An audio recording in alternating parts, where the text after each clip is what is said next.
Hello students, welcome back to the class. आज की class में हम मेथड ऑफ अनडिटरमाइंड कोफिशिएंट्स के बारे में हम बात करेंगे। ये method second order linear differential equation के लिए है और हमने इससे पहले nth order linear differential equation भी पढ़ दिया था। उसमें आप सेकंड ऑर्डर भी कर सकते थे, बट ये अलग मेथड है और सेकंड ऑर्डर टाइप की इस टाइप की डिफरेंशियल इक्वेशंस को ये हैंडल करता है। पी एक्स एक कोफिशिएंट है वाई डबल डैश का, क्यू एक्स कोफिशिएंट है वाई डैश का और आर एक्स कोफिशिएंट है वाई का, is equal to capital R x, यानी ये नॉन होमोजीनियस पार्ट है इधर। तो इसको हम डिस्कस करेंगे इस टाइप की डिफरेंशियल इक्वेशंस को, ठीक है। तो इस मेथड का अनडिटरमाइंड कोफिशिएंट के एडवांटेज हैं और कुछ डिसएडवांटेज है। एडवांटेज ये है कि इस डिफरेंशियल इक्वेशन को सोल्व करेंगे तो ये जो मेथड है इसको कुछ नहीं एक अलजेब्रा की प्रॉब्लम बना देगा। मतलब आपको सिर्फ पुट करना है, कैंसिल करना है दोनों साइड में और आंसर मिल जाएगा इस टाइप का कुछ। और इसके डिसएडवांटेज ज़्यादा है जितना एडवांटेज है उससे। पहला तो ये इसका डिसएडवांटेज ये है कि ये मेथड जो है, जो आपके जो आर एक्स कुछ टर्म है, ये कुछ लिमिटेड होनी चाहिए। इनके लिए कुछ रेस्ट्रिक्शन है। रेस्ट्रिक्शन क्या है? This method is applicable to small class of are x. मतलब कुछ कुछ आर एक्स के लिए ही ये अप्लीकेबल है। कौन सी है वो small class? This small class of function are those function which have the property that all their derivative can be written of just a finite number of other functions। मतलब r X इस type का होना चाहिए जिसके derivative कुछ finite number of terms ही हों। जैसे sine x है तो साइन एक्स का डेरिवेटिव कोस एक्स होगा, कोस एक्स का दोबारा माइनस साइन एक्स, फिर दोबारा माइनस कोस एक्स, मतलब साइन और कोस। तो फाइनाइट टर्म मतलब टू टर्म्स ही आ रही हैं, साइन कोस ऐसे ही आ रहे हैं। तो साइन एक्स काम वर्क करेगा। जैसे कि साइन एक्स यहाँ पे लिखा भी है, तो डेरिवेटिव इसका r dash x is equal to cos x हो गया, r double dash x is equal to minus sine x हो गया। तो इसका मतलब साइन कोस ही रिपीट कर रहा है। इसका मतलब फैमिली कौन सी हुई? जो इसके फाइनाइट नंबर ऑफ डेरिवेटिव आ रहे हैं बार बार में, वही साइन और cos finite. This method will be applicable for R X. इस मेथड के लिए वही आर एक्स यूज में लेंगे जिसकी डेरिवेटिव की फैमिली फाइनाइट हो। जैसे फॉर एग्जांपल मान लो 10x है, इसकी डेरिवेटिव की फैमिली क्या है?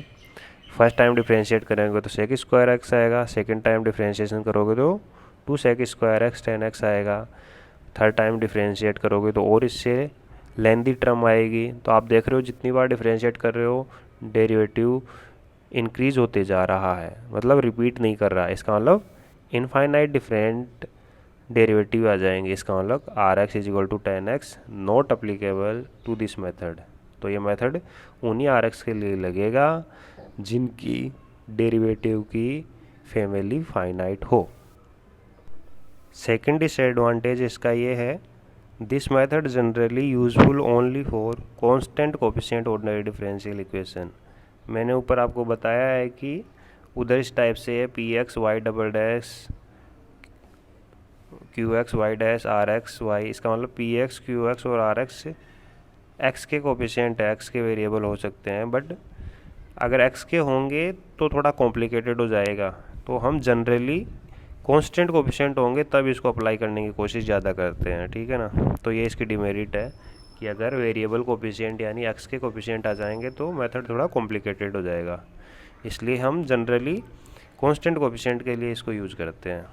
अब मैं कुछ फंक्शन से यहाँ पे लेफ़्ट साइड में लिखूँगा और उनकी family of derivative right side में लिखूँगा, तो आपको आइडिया हो जाएगा इस टाइप के फंक्शन है तो उनकी फाइनाइट नंबर ऑफ फैमिली होगी। जैसे कोई कांस्टेंट है तो उसका डिफ्रेंशिएशन करोगे तो आप जीरो आएगा और हमेशा फिर बाद में जीरो आता रहेगा। तो कांस्टेंट एक्चुअली 1 का मल्टीप्लाई 1 इंटू के इज के। तो एक तरह से जितने भी सारे कांस्टेंट हैं उनकी फैमिली ऑफ डेरिवेटिव आप 1 हो गई। अगर x पावर n है या फिर कोई और पोलिनोमियल है n ग्रेटर देन 0 इंटीजर होना चाहिए, तब इसके डेरिवेटिव क्या होंगे? अगर एक भी बार डेरिवेटिव नहीं किया तो x power n, once derivative x power n minus one आएगा। इसी टाइप से आप एन टाइम डेरिवेटिव करोगे तो एक्स स्क्वायर एक्स वन इस टाइप से आ जाएगा, ठीक है ना। तो आप हमेशा इस चीज़ का ख्याल रखिए कि आपके जो कोफिशिएंट्स हैं उनको आप नहीं लेना है आपको। जैसे अगर 2x स्क्वायर है तो इसकी फैमिली में क्या आएगा, एक्स स्क्वायर एक्स और 1 आएगा, ठीक है। इस टाइप से आपको आएगा। ई पावर के एक्स है, इसका डिफ्रेंशिएट करोगे तो हमेशा ई पावर के एक्स ई पावर के एक्स ई पावर के एक्स यही रिपीट करेगा, मतलब सिर्फ एक होगा इसकी फैमिली में। साइन के एक्स, इसका डिफ्रेंशिएशन करोगे तो क्या आएगा, साइन कोस इन्हीं में बीच में रोटेट करता रहेगा। कोस के अंदर भी साइन कोस इस टाइप से। अगर आपके पास में क्या हो, finite product of any of the above types, मान लो आपके पास में इस टाइप से आया ई पावर के एक्स इंटू साइन एक्स आ जाए आर एक्स की जगह पर, तब उसकी फैमिली में क्या होगा, all product of individual family member. मतलब आप साइन के एक्स की फैमिली लोगे, मल्टीप्लाई करोगे ई पावर के एक्स की फैमिली, फिर दोनों की मल्टीप्लिकेशन से जो जो टर्म निकलेंगी वो फैमिली ऑफ डेरिवेटिव होंगी। इसी टाइप से फाइनाइट सम ऑफ अबोव, अगर आपके पास इस टाइप से हो कि ई पावर के एक्स प्लस साइन के एक्स वो आर एक्स हो, तो उसकी फैमिली क्या होगी, ई पावर के एक्स की फैमिली यूनियन साइन के एक्स की फैमिली, जो भी फिर वो मिलता है यूनियन में वो इसका आंसर आएगा। जैसे फॉर एग्जांपल मैं आपको बता देता हूँ कि मान लो आपको find the family of derivative of are x is equal to 18x square निकालना है। तो 18x स्क्वायर ये आ गया, तो एक तो एक्स स्क्वायर आ गया, आर डैश एक्स 36x, इसका मतलब एक एक्स आ गया, r double dash x is equal to 36 मतलब 1 का मल्टीप्लाई है, इसका मतलब फैमिली में क्या आया 1x एक्स स्क्वायर। तो एक तरह से ये इसकी फैमिली हो गई। Find the family of derivative of x into sine x, तो यहाँ देखो क्या है, एक्स एक हो गया और साइन एक्स दूसरी फैमिली का आ गया, ठीक है ना। तो आपको देखना है कि एक्स साइन एक्स की फैमिली क्या होगी, family of x into family of sine 2x होगी। फैमिली ऑफ एक्स में क्या आएगा, एक्स और 1, फैमिली ऑफ साइन 2x में क्या आएगा, साइन 2x और कोस 2x, यही दोनों रिपीट करेंगे। तो जैसा कि मैंने बताया इन दोनों फैमिलीज़ को आपको मल्टीप्लाई करना है, तो मल्टीप्लाई करेंगे तो कैसे आएगा, एक्स को पहले साइन एक्स से मल्टीप्लाई किया तो एक्स साइन 2x आया, एक्स को कोस 2x से किया तो एक्स साइन 2x आया, फिर 1 को साइन 2x से किया तो साइन 2x, 1 को कोस 2x से किया तो कोस 2x। ये 4 member family of x into sine 2x बन गया। अब मेथड पे आते हैं, मेथड कैसे वर्क करता है, the method of undetermined coefficient. तो इसमें पहला स्टेप ये होगा, सबसे पहले आपको आर एक्स चेक करना है ऑब्वियसली कि आर एक्स की फैमिली ऑफ डेरिवेटिव फाइनाइट है या नहीं है। अगर वो फाइनाइट है तभी आपको करना है। सेकंड स्टेप, आपको क्या करना है, जो फैमिली ऑफ डेरिवेटिव आपको मिली है देन आपको उसका करना है form linear combination of functions in the family of derivative of are x and put it equal to y. आपको क्या करना है, जो फैमिली ऑफ डेरिवेटिव मिली है आपको y इज इक्वल टू ऐसे लिखना है, लीनियर कॉम्बिनेशन ऑफ जो भी फैमिली के मेंबर्स हैं, C1 पहला मेंबर, C2 दूसरा मेंबर, इस टाइप से मल्टीप्लाई कर दो, where C1 C2 Cn are arbitrary constant. Step 3 क्या होगा, जो है substitute expression obtained in step 2 into given ordinary differential equation. मतलब आपको y इज इक्वल टू अगर कुछ मिला है C1 first family member plus C2 second family member and so on, आपको ये सभी वैल्यूज़ डिफरेंशियल इक्वेशन में रखना है। Step 4, obtained value of coefficient of linear combination, यानी ये जो C1 C2 C3 हैं इनकी वैल्यू निकाल के आपको देखनी है, फिर आपको आंसर मिल जाएगा। एग्जांपल्स में ज़्यादा क्लियर हो जाएगा आपको, ठीक है। फॉर एग्जांपल मान लो आपके पास में ये एग्जांपल है, using the method of undetermined coefficient find particular solution of y double dash minus 4y dash minus 12y is equal to 8x square, ठीक है। तो पहले तो हम कॉम्प्लीमेंट्री फंक्शन निकालते हैं, बाद में पर्टिकुलर इंटीग्रल निकालने के लिए हम method of undetermined coefficient use करेंगे। तो कॉम्प्लीमेंट्री फंक्शन तो हमें निकालना आता है, इसकी ऑक्सिलरी इक्वेशन बना के आपको C1 E power M X plus C2 E power M X इस टाइप से लिखना होगा, तो वो आपने लिख दिया है यहाँ पर, ठीक है। नाउ ये हो गया आपके पास में कॉम्प्लीमेंट्री फंक्शन। अब आपको पर्टिकुलर इंटीग्रल के लिए आपको मेथड ऑफ अनडिटरमाइंड कोफिशिएंट देखना है। अब आगे क्या है, आर एक्स देखना है आपको। सबसे पहले आर एक्स देखना है। आर एक्स मिला आपको 8x² निकला। तो 8x² की फैमिली क्या हुई, x², x और 1। तो फैमिली में 3 मेंबर हैं। तो इसको आपको मैंने क्या बताया, y is equal to linear combination of x², x और 1 करेंगे। तो y is equal to constant x² plus constant x plus constant. तो y is equal to x² plus bx plus c। Last में हमें a b c की value जब मिल जाएगी तो वो इसका पर्टिकुलर सॉल्यूशन हो जाएगा। तो आपको y इज इक्वल टू मिल गया। डिफरेंशियल इक्वेशन में क्या है, y डबल डैश है, y है और y डबल डैश है, y डैश है और y है। तो हम इससे y डैश निकाला हमने 2ax plus b, y double dash निकाला 2a, और ये y dash, y double dash और y की वैल्यू हम ओरिजिनल डिफरेंशियल इक्वेशन में रख दिया हमने। तो ये डिफरेंशियल इक्वेशन इस टाइप से बन गई है। अब लेफ़्ट साइड में आप x² वालों को एक साथ रखो, x वालों को एक साथ रखो और कांस्टेंट वालों को एक साथ रखो। फिर क्या करेंगे, हम क्या करते हैं कि x² वालों को इक्वल टू x² वाला लिखूंगा, यानी -12a इज इक्वल टू 8 रखूँगा। x के साथ में राइट हैंड साइड में 0 है, तो इसलिए मैं -8a -12b is equal to 0 रखूँगा। 2a -4b -12c is equal to 0 रखूँगा। इन तीनों इक्वेशंस को सॉल्व किया तो a, b और c की वैल्यू आपको ये मिल जाएगी। a is equal to -2/3, b is equal to 4/9 और c इज इक्वल टू -7/27। तो ये सभी वैल्यूज़ आप यहाँ रख देंगे तो आपको ये पर्टिकुलर सॉल्यूशन मिल जाएगा। ये देखिए आप पर्टिकुलर सॉल्यूशन मिल गया है आपको। ये फर्स्ट एग्जाम्पल था। सेकंड एग्जाम्पल देखो अब आप, find solution of initial value problem. अब ये इनिशियल वैल्यू प्रॉब्लम है, इसमें 2 इनिशियल वैल्यूज़ भी दी हुई है। ये है आपके पास में, ठीक है। तो इसमें आर एक्स कितना है, इधर देखिए आप, E power minus of E power X plus 12x, ठीक है।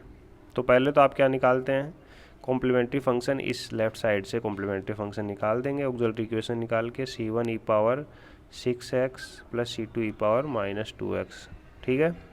पर्टिकुलर इंटीग्रल निकालने के लिए सेम तरीके से method of undetermined coefficient, but इसके लिए पहले मेरे को इसकी फैमिली चाहिए, आर एक्स की फैमिली चाहिए। तो आर एक्स आपके पास में ये है, तो दो फंक्शंस का प्लस है मतलब दोनों फैमिली में अभी की बार मल्टीप्लिकेशन नहीं होगा, यूनियन होगा। जब दोनों मल्टीप्लाई होते तो फैमिली भी मल्टीप्लाई होती है। अगर प्लस है तो फैमिली का यूनियन होगा। तो family of E power -x union family of 12x। E power minus of E power x की फैमिली में सिर्फ ई पावर x आएगा, 12x में x और 1 आया। तो दोनों का यूनियन कितना है, ई पावर x और 1। यूनियन का मतलब दोनों फैमिलीज में जो भी हैं उनको सबको एक जगह पे रख दीजिए आप। नाउ अब आपको क्या लिखना है, y is equal to linear combination of family members आपने लिख दिया, a e power x b into x plus c। अब सेम यहाँ पे डिफरेंशियल इक्वेशन के अंदर y डबल डैश की ज़रूरत पड़ेगी, y डैश और y की। तो मैं y डैश निकाला हूँ, y डबल डैश निकाला हूँ। ये सभी वैल्यूज़ ओरिजिनल डिफरेंशियल इक्वेशन में मैंने यहाँ पुट की हैं। फिर क्या करूँगा, ई पावर एक्स वालों को एक साथ रख लूँगा, एक्स वालों को एक साथ रख लूँगा, कांस्टेंट वालों को एक साथ रख लूँगा और राइट हैंड साइड के साथ में इक्वल करूँगा। तो ई पावर एक्स के मल्टीप्लाई में इधर -15a है, इधर -1 है। तो -15a is equal to -1। X के साथ में -12b है, इधर 12 है, तो -12b इज इक्वल टू 12 है। इधर कांस्टेंट है और इधर कांस्टेंट 0 है। तो यहाँ इन तीनों को सोल्व जब हमने किया तो a b c की वैल्यूज़ आपको 1/15 -1 एंड 1/3 रेस्पेक्टिवली आपको मिलती हैं। अब क्या करते हैं, a b c की वैल्यू को आपने यहाँ पर रख देना है जो आपने यहाँ पे लिया था। तो इस पे आपने रखा तो ये पर्टिकुलर सॉल्यूशन आपके पास में बन गया है। ये आपके पास में कॉम्प्लीमेंट्री फंक्शन पर प्लस पर्टिकुलर इंटीग्रल आपका ये जनरल सॉल्यूशन बन गया है। जनरल सॉल्यूशन में c1 और c2 दो कांस्टेंट हैं। इन कांस्टेंट को रिमूव करने के लिए हमारे पास इनिशियल कंडीशन दी हुई है। फर्स्ट इनिशियल कंडीशन क्या है, y of 0 is equal to 0, मतलब x की जगह पे 0 रखोगे तो y भी 0 बन जाएगा। इसलिए वो पुट करने के लिए हमें इधर देखो लेफ़्ट साइड में मैंने 0 रखा है, यहाँ पे 0, फिर यहाँ पे e⁻0 हो गया C1 e⁻0 यहाँ पे C2 हो गया प्लस 1/15 0 यहाँ पे आया 1/3 इज इक्वल टू 0। ठीक है, तो ये उस साइड में चले गए तो C1 plus C2 is equal to -2/5। ये फर्स्ट इनिशियल कंडीशन। दूसरा इनिशियल कंडीशन क्या है, y'0 इज इक्वल टू 1, यानी ये जो y ऑफ x है इसका एक बार पहले डिफ्रेंशिएट करो आप, फिर उसमें 0 रखो, तब y'0 की जगह पे 1 रखो और x की जगह पे 0 रखो, तब आपके पास में इस टाइप से बनेगा। तो यहाँ से आपसे दूसरी इक्वेशन बनेगी C1 और C2 की। दोनों इक्वेशन को सोल्व करोगे C1 C2 की वैल्यू मिल जाएगी। ये दोनों वैल्यूज आप यहाँ पुट करेंगे तो सॉल्यूशन आपके पास में मिलेगा 17/20 e⁻6x minus 13/24 e⁻2x 1/15 e⁻x minus x plus 1/3। ये आपका सॉल्यूशन हो जाएगा। नेक्स्ट ये लास्ट एग्जांपल हमारा होगा, find particular solution of the differential equation this differential equation. ठीक है, अब ये एग्जांपल जो पीछे 2 एग्जांपल है उनसे थोड़ा सा डिफरेंट है। क्या डिफरेंट है वो मैं आपको बताता हूँ। पहले इसके ऑक्सिलरी इक्वेशन निकालेंगे। ऑक्सिलरी इक्वेशन निकालेंगे तो आपको m1 और m2 मिलेगा, ई पावर आपने m1x plus C2 E power m2x निकला, तो m1 6 आया था, m2 -2 आया था, तो ये कॉम्प्लीमेंट्री फंक्शन निकल के आ गया है। अब ऑब्जर्व करो, देखो आप कॉम्प्लीमेंट्री फंक्शन को, तो इस कॉम्प्लीमेंट्री फंक्शन को ऑब्जर्व किया तो यहाँ पर आपको e⁻6x आपको दिखाई दे रहा है और राइट हैंड साइड में rx भी e⁻6x दिखाई दे रहा है। ठीक है ना, तो यहाँ पे आके थोड़ी सी प्रॉब्लम हमें क्रिएट होगी कि हमेशा आप ये देखोगे राइट हैंड साइड में जो rx होगा वो इधर कॉम्प्लीमेंट्री फंक्शन वाले में से कोई सा का सॉल्यूशन नहीं होना चाहिए, क्योंकि अगर हो जाएगा तो आप इसकी फैमिली rx की फैमिली देखोगे e⁻6x की, तो फैमिली में क्या आएगा, e⁻6x ही आएगा, एक ही टर्म आएगी, और e⁻6x यहाँ से बताया भी गया है एक सॉल्यूशन है।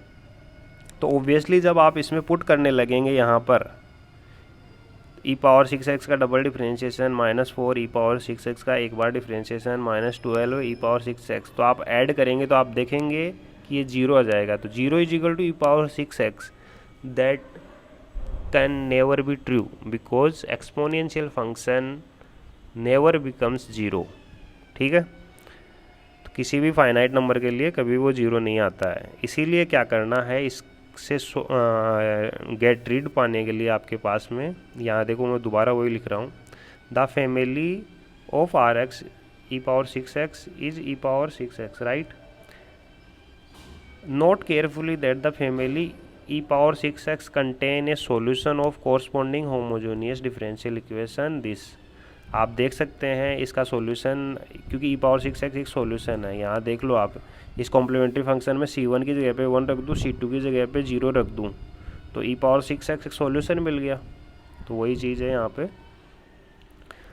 सो we can not proceed further with the most general linear combination of the family. जो लीनियर कॉम्बिनेशन क्या है, कॉन्स्टेंट इंटू e⁻6x, इसके साथ में हम प्रोसीड नहीं कर सकते। अभी आप इसको नहीं मान के चल सकते, इसलिए हम क्या करेंगे, इसको जब नहीं मान सकते हैं तो क्या करेंगे, इसके अंदर एक x से मल्टीप्लाई कर देंगे, x इंटू e⁻6x। ठीक है ना, और अगर ये भी अगर उनमें से एक सॉल्यूशन रहा, मान लो यहाँ पर x इंटू e⁻6x भी होता है यहाँ पर कहीं पे, तो आप एक और x मल्टीप्लाई कर देते, x² इंटू e⁻6x करते, तो आपको इनमें से नहीं चाहिए कोई भी। ठीक है ना, तो राइट हैंड साइड में इनमें से कोई हो, यानी ये rx इनमें से कोई एक निकल आए, तो आपको एक x मल्टीप्लाई करके उसकी फैमिली निकालनी है। मतलब अभी आपकी जो नई फैमिली बन जाएगी वो क्या बन जाएगी, a into x into e⁻6x, इस टाइप की फैमिली, यानी आपको एक x मल्टीप्लाई करके नया फैमिली जनरेट करना। अब ये आपका y बन गया, आपको y' की ज़रूरत पड़ेगी, y" की ज़रूरत पड़ेगी, सभी को आप डिफरेंशियल इक्वेशन में पुट करेंगे। ठीक है, फिर आप e⁻6x वालों को एक साथ रख लेंगे, x इंटू e⁻6x वालों को एक साथ रख लेंगे, तो राइट हैंड साइड में कंपेयर करेंगे तो आपके पास में a इज इक्वल टू 1/8 आ जाएगा, 1/8 आ जाएगा, तो y particular is equal to 1/8 e⁻6x आ जाएगा। जनरल सॉल्यूशन ऊपर दिया हुआ है, पर्टिकुलर सॉल्यूशन ये निकल गया, दोनों का एडिशन क्या हो जाएगा, कंप्लीट सॉल्यूशन हो जाएगा आपके पास में। तो ये थे आपके आज की क्लास का मेथड ऑफ अनडिटरमाइंड कोएफिशिएंट। तो आज की क्लास में इतना ही। Thank you so much.